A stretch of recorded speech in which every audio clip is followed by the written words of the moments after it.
Saya akan dampingi Tuhan, nyawa taruhannya. Saudara hadirin yang saya hormati, selalu dia tempat-tempat yang pernah dia melaksanakan maksiat sebelum dia Islam, selalu dia kunjungi sampai dia berkata, tidak ada tempat yang pernah saya melakukan kesalahan sebelum saya Islam yang harus saya tutupi dengan kebajikan setelah saya Islam sekarang ini. Bahkan ada satu riwayat menjelaskan beliau itu yang tinggi badannya, kekar perawakannya, gemetar orang ngadepin dia. Tapi beliau sendiri sangat mudah gemetar kalau sudah mendengar ayat-ayat Allah.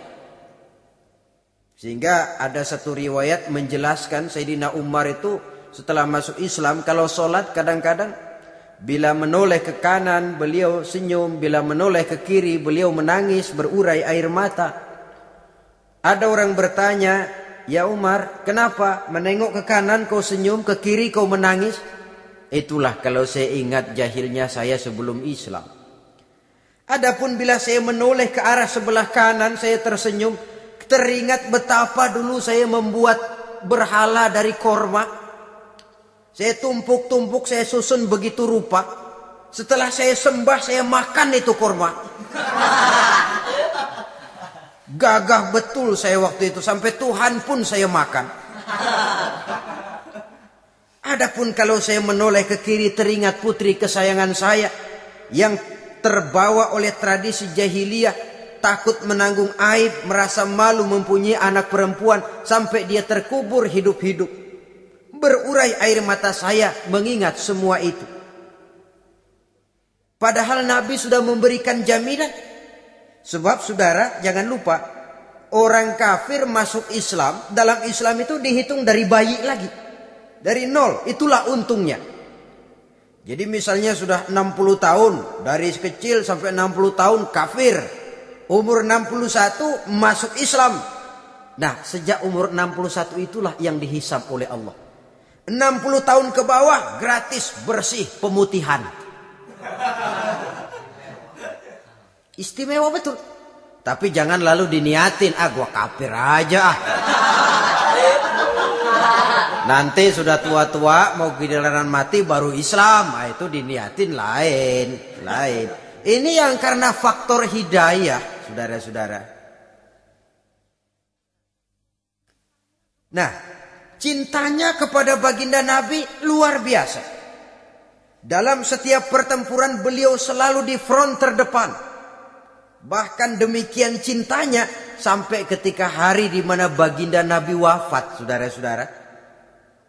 Disampaikan berita wafat Nabi kepada Umar ini. Ya Umar, baginda Nabi sudah wafat. Kamu ngomong apa? Baginda Nabi sudah wafat. Bukan sedih, nyabut pedang, keluar matanya melotot. Siapa yang bilang Muhammad mati, saya tabas batang lehernya.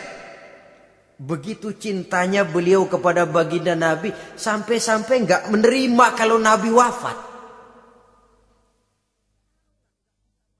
Taruhlah nggak bisa mati bersamaan, bolehlah mati beriring-iring saja barangkali maksudnya. Saudara-saudara, cabut pedang, kelayaban kemana-mana. Ayo, siapa ngomong Muhammad mati, saya tebas batang lehernya. Sampai bertemu dengan Sayyidina Umar, Sayyidina Abu Bakar. Di tempat orang banyak, Sayyidina Abu Bakar yang bijaksana ini pidato. Ayuhan nas, man kana ya'budu Muhammadan fa inna Muhammadan qad mata. Wa man kana ya'budu Allah fa inna Allah hayyun la yamut. Wahai manusia, barang siapa yang menyembah Muhammad, maka Muhammad sudah mati. Tetapi barang siapa yang menyembah Allah, Allah akan hidup selamanya dan tidak akan pernah mati. Mendengar pidato ini, Sayyidina Umar sadar bahwa sebenarnya yang tidak bisa mati itu cuma Allah. Bagaimanapun agungnya baginda Nabi, besarnya baginda Nabi, tinggi akhlak budi pekertinya Nabi, cintanya beliau kepada Nabi, toh Nabi manusia dan manusia harus mati. Kemudian dibacakan surah Ali Imran ayat 144. Wa ma Muhammadun illa rasul qad khalat min qablihi rusul afa immata aw qutilan qalabtum ala aqabikum. Muhammad tidak lain daripada manusia, telah datang kepadanya rasul. Apakah jika ia mati engkau kembali menjadi murtad atau mundur ke belakang? Mendengar ayat ini dibacakan, Sayyidina Umar sadar, berurai air matanya, menangis dalam kesedihannya. Ini cintanya yang demikian tinggi kepada baginda Rasulullah sallallahu alaihi wasallam. Begitulah seluruh kesalahan yang dia lakukan pada saat sebelum dia masuk Islam, berusaha dia tutupi dan dia tebus dengan segala kebaikan, pengabdian, perbuatan soleh setelah dia masuk Islam. Sehingga diajarkan oleh baginda Nabi, ittaqillaha haitsu ma kunta wa atbi'i sayyi'atal hasanata tamhuha wa khaliqin nasa bi khuluqin hasanin. Bertakwalah kamu kepada Allah, kata Nabi, dimanapun saja kamu berada. Jadi takwa tidak kenal tempat. Dimanapun saja kamu berada, bertakwalah kepada Allah. Di rumah takwa, di pasar takwa, di kantor takwa, di tengah orang banyak takwa, pada waktu sendirian takwa. Ittaqillaha haitsu ma kunta. Bertakwalah kau kepada Allah dimanapun saja kamu berada. Jangan takwa pakai tempat. Di masjid takwa, di kantor nyolong. Itu tidak haitsu ma kunta yang diajarkan oleh Nabi. Dimanapun kamu berada, bertakwalah kepada Allah. Wa atbi'i sayyi'atal hasanah tamhuha. Dan iringi perbuatanmu yang salah dengan kebaikan. Jadi kalau satu saat terselip kita berbuat salah, cepat iringi dengan kebaikan.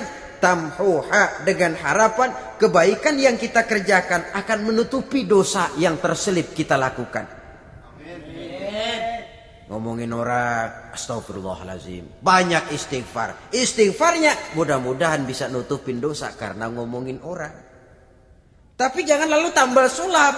Ngomongin orang istighfar, terus ngomongin lagi istighfar lagi. Itu tentu tidak bisa dengan cara begitu. Barangkali terselip pernah mengambil harta orang tanpa alasan yang hak, imbangi dengan rajin sedekah misalnya. Barangkali pernah menyakiti hati orang, imbangi dengan perbuatan yang bisa menyenangkan hati orang lain. Itu namanya